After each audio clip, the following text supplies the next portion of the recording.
2025-26 একাদশ শ্রেণীতে ভর্তির আবেদন প্রক্রিয়া ইতিমধ্যে শুরু হয়েছে। আবেদন করার জন্য অবশ্যই যথাযথ ওয়েবসাইটে গিয়ে প্রথমেই এইখান থেকে লগইন করতে হবে। অবশ্যই লগইন করার ক্ষেত্রে আগেই রেজিস্ট্রেশন করে নিতে হবে।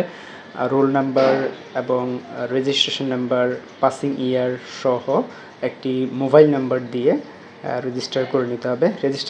যে মোবাইল নাম্বারটা দিয়ে করবে সেটা হচ্ছে অবশ্যই নিকটস্থ বা নিজের মোবাইল নাম্বার হতে হবে, কারণ একই নাম্বার দিয়ে কিন্তু একাধিক রেজিস্ট্রেশন বা একাধিক ব্যক্তির রেজিস্ট্রেশন করার পসিবল হবে না, তাই নম্বরটা যথাযথ হওয়া চাই।